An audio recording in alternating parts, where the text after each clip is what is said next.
ওনারা বলছে যে হামাসেরই দোষ বা ফিলিস্তিনদের দোষ, ফিলিস্তিনিরা হয়তোবা ইহুদিদেরকে নাড়িয়ে নেওয়ার কারণে এখন এই অবস্থাটা হয়েছে। নাউজুবিল্লাহ বলবেন না? তারা মায়ের সামনে মায়ের চুলের মুঠা চেপে ধরে নিষ্পাপ ছোট্ট বাচ্চাকে উপরের দিকে ছুঁড়ে মেরে নিচে তলোয়ার ধরে রেখেছে। তলোয়ারের উপরে সন্তান পড়ে দ্বিখণ্ডিত হয়ে গেছে। ওই সন্তানের দুইটা পা ধরে রক্ত যেহেতু ঝরঝর করে পড়ছে, আর এক হাতে কাফেররা মায়ের চুলের মুঠা ধরে সন্তানের রক্তটা মায়ের মুখের উপরে দিয়ে বলেছে শরবত খা, তোর সন্তানের থেকে শরবত বের হচ্ছে। এই শরবতের বাকারের মধ্যে অনেক আয়াত আছে। শোনেন, পৃথিবীর মানচিত্রে এক এক করে যে মুসলিমরা নির্যাতনের শিকার হয়েছে, আমরা তো খুব ভালো আছি মনে করছেন, তাই না? আমরা খুব ভালো আছি। বাংলাদেশের মুসলিমরা কি নির্যাতনের শিকার হয়নি? বিগত সময়ে আপনারা আমরা কি চাইলেই স্বাধীনভাবে টুপি মাথায় দিয়ে বেড়াতে পেরেছি? কথা বলেন, কথা বলতে হবে আজকে, কথা বলেন। টুপি মাথায় দিয়ে কি স্বাধীনভাবে বেড়াতে পেরেছি? আমরাও যখন এই এলাকা থেকে এই দিক থেকে ওই দিক থেকে মাহফিল করে আসতাম, প্রোগ্রাম করে আসতাম, মুসলিম রাষ্ট্র ৯৬% যেই দেশে মুসলমান, সেই দেশে আমাকে বলা হতো যে এই টুপি পরে যাবে না, এই টুপি পরলে কিন্তু তোমাকে হয়তোবা মাঠের মধ্যে পড়ে থাকতে হবে, রাত বিরে দেখা একা চলবে না, চললে হয়তোবা স্বাধীনভাবে কথা বলতে পারিনি, স্বাধীনভাবে নামাজ পড়তে পারিনি, স্বাধীনভাবে ঈদ উদযাপন করতে পারিনি, স্বাধীনভাবে আমরা মুসলিমরা একেবারে বীরের মতো বীরের বেশে যা যা করা দরকার ছিল সেগুলো করতে পারিনি। তার মানে বাংলাদেশের মুসলিমরাও আজকে নির্যাতিত ছিল, পূর্বেও নির্যাতিত ছিল, ভবিষ্যতে নির্যাতনের শিকার হতে পারে কি পারে না? কথা বলেন, পারে কি পারে না? পারে। শোনেন, আফগানিস্তানে এখন যারা ক্ষমতা চালাচ্ছে, রাষ্ট্র চালাচ্ছে, এরা হচ্ছে মুসলিম, তালেবান। এরা কারা? জোরে বলেন কথা, কারা এরা? তালেবান। এই তালেবান সরকার বা এই তালেবান আসলো কোত্থেকে? কত বছর লেগেছে তাদের এই ক্ষমতার মধ্যে আসতে? শত শত বছর, শত শত বছর আফগানিস্তানের এই মুসলিমদের উপরে নির্যাতন, স্টিম রোলার চালানো হয়েছে। আমি ইতিহাস থেকে জেনেছি এমনও হয়েছে তালেবানের আসার আগে আফগানিস্তানের যারা জালিম ছিল, তারা মায়ের সামনে মায়ের চুলের মুঠা চেপে ধরে নিষ্পাপ ছোট্ট বাচ্চাকে উপরের দিকে ছুঁড়ে মেরে নিচে তলোয়ার ধরে রেখেছে। তলোয়ারের উপরে সন্তান পড়ে দ্বিখণ্ডিত হয়ে গেছে।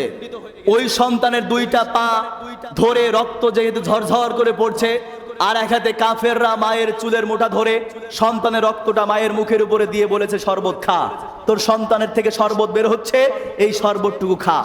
এর চাইতে ভয়াবহ, এর চাইতে বড় তাণ্ডব দুনিয়ার মঞ্চে মুসলিমদের সাথে আর কি হতে পারে? মায়ের চোখের সামনে সন্তানকে দ্বিখণ্ডিত করে সন্তানের লাশ ধরে মায়ের মুখের উপরে দিয়ে রক্ত পড়ে আর বলে শরবত খা। এর চাইতে বড় জালেম দুনিয়ার মঞ্চে আর হতে পারে না। কথা বলেন ঠিক কিনা? এরপর আপনি থেমে থাকবেন? এরপর আপনি সাবধান থাকবেন? এরপর আপনি কিছুই বলবেন না?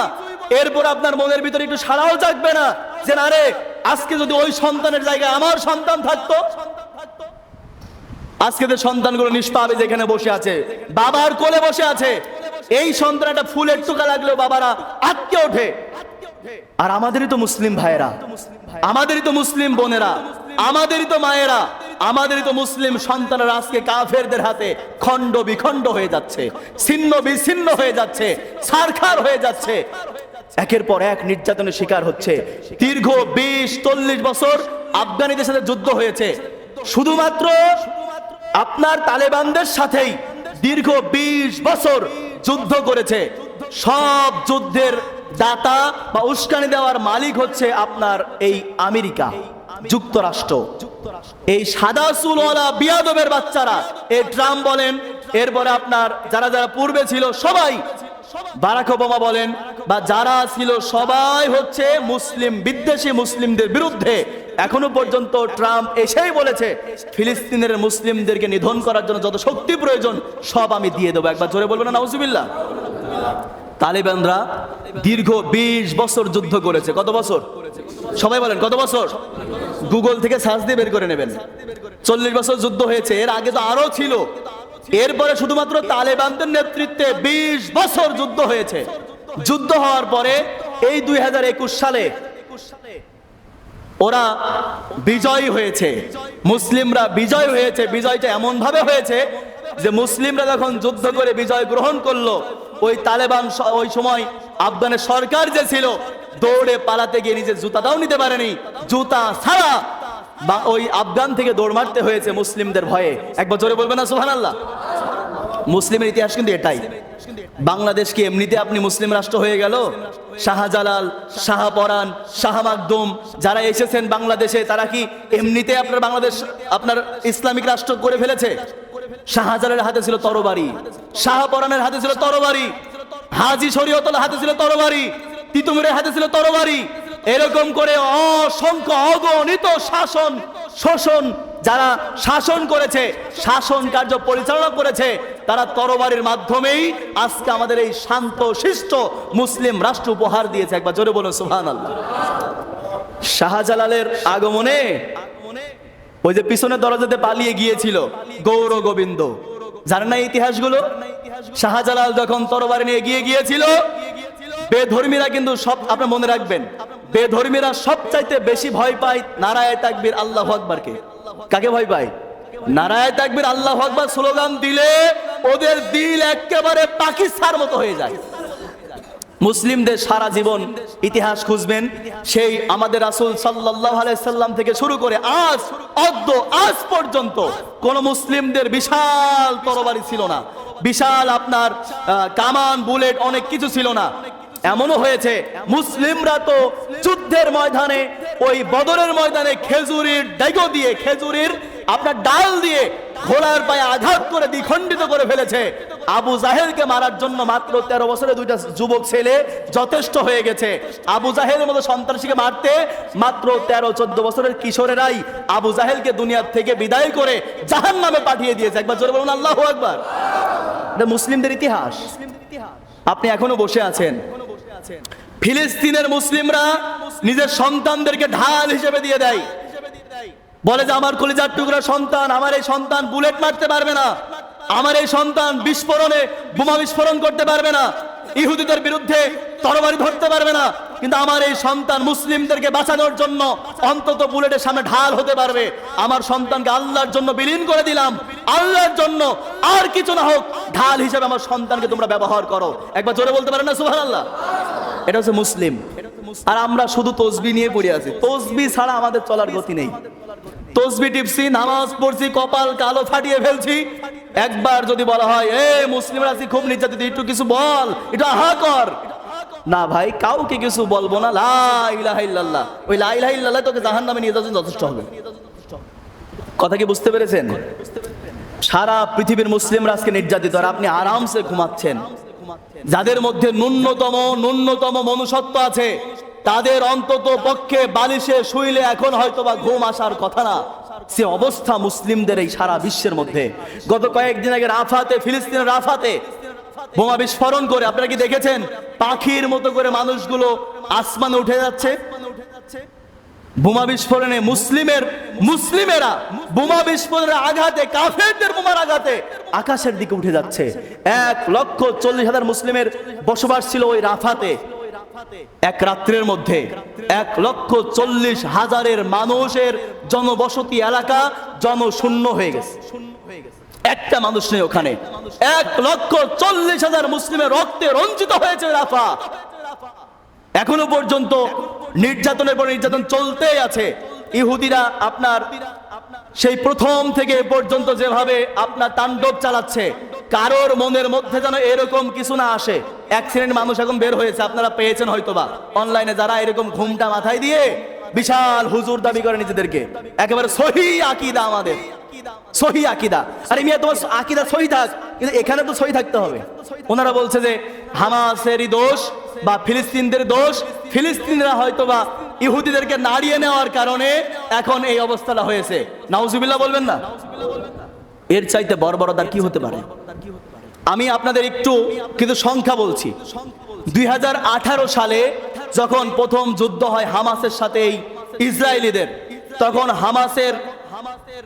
ইসরায়েলের সদস্য নিহত হয়েছিল মাত্র 9,901 জন থেকে 10,239 জন মতো। এর মনে রাখেন। আর এই ইহুদিরা মুসলিম নির্যাতন করেছিল, মুসলিমদের হত্যা করেছিল 2018 সালের এই যুদ্ধের পরে বা ওই সময়ের মধ্যে মাত্র ৯,৯০১ জন মরেছিল আপনার ইহুদিরা, ইসরায়েলে কাফের সেনারা, আর মুসলিমদেরকে হত্যা করা হয়েছিল ওই সময় ১,০৪,৭০১ জন থেকে ১,১০,৮৮৭ জন। কনে ১০ জন আর ১০,০০০, কনে ১,১০,০০০। এর চাইতে বড় সন্ত্রাস দুনিয়ার মানচিত্রে দ্বিতীয় আছে? আপনার এখনো বিবেকই খুলছে না, এখন আপনি কিছুই বলতে পারছেন না। এটা করলে তো আপনি মুসলিম হতে পারবেন না। শুধুমাত্র কিন্তু সংখ্যা বলে দিচ্ছি, ওই সময় ৬ দিনের যুদ্ধে, মাত্র ৬ দিনের যুদ্ধে মুসলিমদের বসত বাড়ি ছাড়তে হয়েছিল ৭ লক্ষ মানুষের। কত লক্ষ মানুষের? জোরে বলেন, কত লক্ষ মানুষের? ইহুদিরা মাত্র ৬ দিনে ৭ লক্ষ মানুষকে বসত ভিটা থেকে ওখান থেকে বিচ্ছিন্ন করেছিল। নিজেদের জায়গা, নিজেদের জমি, নিজেদের ঘর, নিজেদের বাড়ি, নিজেদের সম্পদ সবকিছু নিজেদের, ওখান থেকে ইহুদিরা এই মুসলিমদেরকে ৭ লক্ষ মুসলিমকে ৬ দিনের মাথায় বসত বাড়ি থেকে ওখান থেকে সরিয়ে দিয়েছিল। নিজেরা ইহুদিরা দখল করে তাদের জায়গা জমির করায়ত্ত করার জন্য মুসলমানদেরকে ওখান থেকে হতাহত করে তাড়িয়ে দিয়েছিল। এরপরে এক এক করে এইভাবে যদি হিসাব করতে হয় অনেক হিসাব দাঁড়ায়। বর্তমান বলছি, এই আপনার মাত্র আমি এইগুলো থেকে গুগল থেকে সার্চ দিয়ে নামিয়ে নেওয়া, আপনারা নিতে পারেন।